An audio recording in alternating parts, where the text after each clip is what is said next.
for the place El Paso, Texas. From the record, it's been possible to reconstruct the exact events which took place more than 50 years ago. In the 1930s, Alan Falby was the captain of the El Paso County Highway Patrol, and one June day he found himself in hot pursuit of a speeding truck. I was on my regular patrol out on Old Highway 80. I see this Ford truck coming. It's coming pretty fast, about 85, 90 miles an hour. Well, the speed limit was only 60, so I started on after him. He decides to make a run for it, and I had to go about 95 miles an hour just to catch up.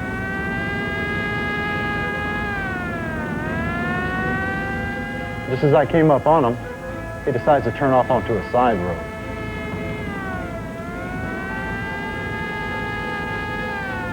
I tried to stop, but I ended up crashing into the back of his truck. It was then that fate brought Captain Alan Falby and Alfred Smith together. Well, I saw a pickup coming at a high rate of speed. I heard the siren, so I figured the police were chasing him. When he got past me a little ways, well, he slowed down.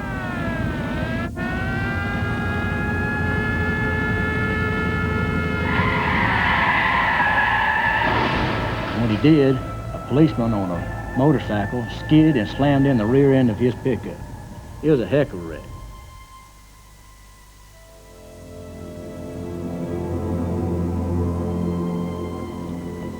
Hey, buddy! Smith was not a doctor, but he could see what had to be done for the dying patrolman. Taking off his tie, Smith quickly bound Falby's leg in a crude tourniquet. Stop the bleeding. I was in a state of shock. Oh my gosh, look at the blood. The man was losing a tremendous amount of blood. Hang in there, can you feel that? His left leg, he was almost severed. Okay, can you hear me? I could tell right away what needed to be done. So I took my tie off and wrapped it around his left leg and tightened it down the best I could to try to stop the bleeding. I did all I could with what I had, and I'm sure glad that it helped him. I had no first aid training. When the ambulance arrived, Smith learned for the first time that he had saved Falby's life. We're gonna get you back. He's lost a lot of blood. Falby spent several months in hospital. After surgery, he eventually returned to police work. My dad was in the hospital approximately 2 months. But of course, being a policeman was his life. It was the thing that he loved to do better than anything. So he was so happy when he got back to work and could ride his motorcycle again.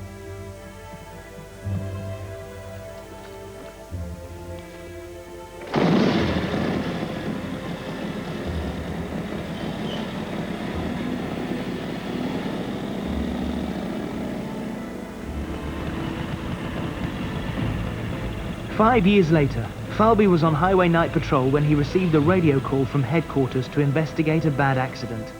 A car had smashed into a tree on Highway 80. The site of this accident was 20 miles east of where Falby had been injured. The controller informed Falby a man was in a serious condition and an ambulance was on its way.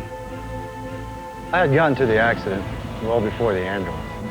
I couldn't tell at first how bad the driver was hurt, but it didn't look good. I got up to him and I saw that he was hurt pretty bad. Hold on. I pulled him from the car, made him comfortable on the ground. He had a cut on his leg that was bleeding all over the place.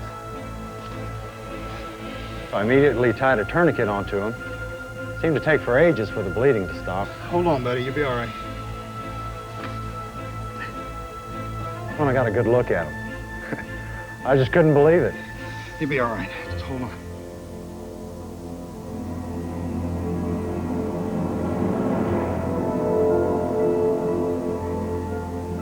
God, I don't believe it. Al Smith.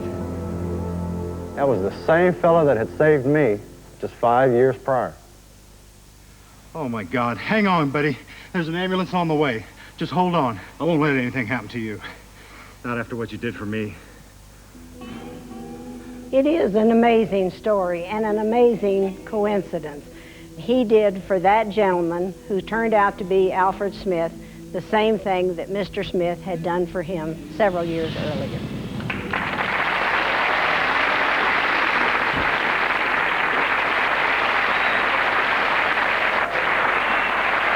Well, that's it. We're out of time for this programme. We will be back next week with stories so incredible you wouldn't dare make them up. Until then, goodbye.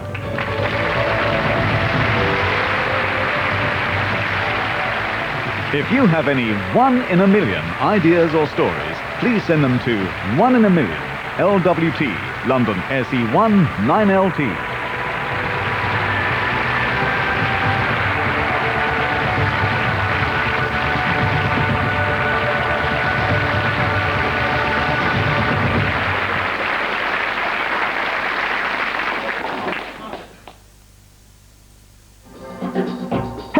I'm Larry, and oh, sorry. I see Alan the Stallion's forgotten his key again, and I wonder where they stuck his stamp.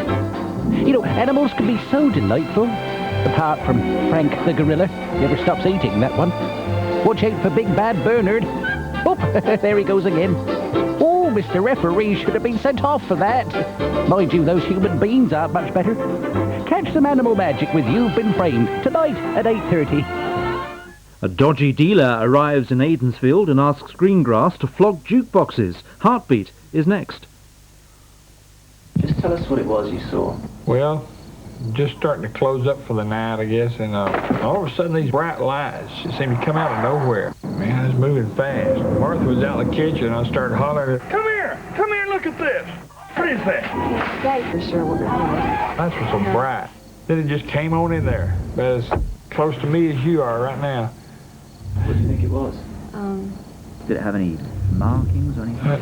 It had this kind of little symbol, kind of like W. Like a V, W.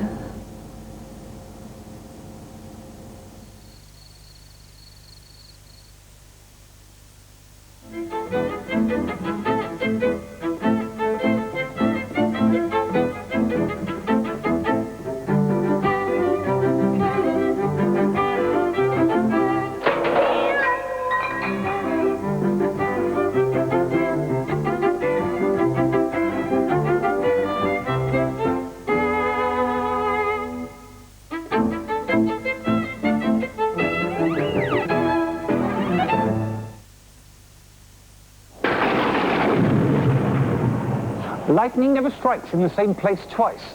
False. Baked beans on a pizza? Strange, but deliciously true.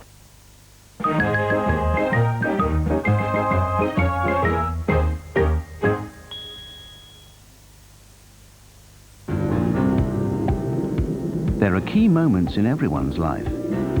Choosing the right pension is one of them. You have to balance high performance with security. General Accident are key people for pensions, and with their Pension Assured Fund, retire on your chosen date and your fund is totally safe.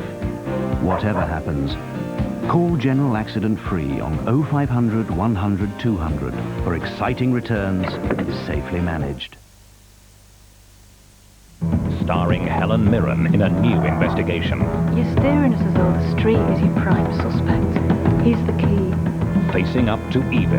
I think you just dug your own grave. In a violent criminal underworld. He's out of control. Go, go. You're that far away from life imprisonment. I am scared. Prime Suspect 5, tonight at 9:15.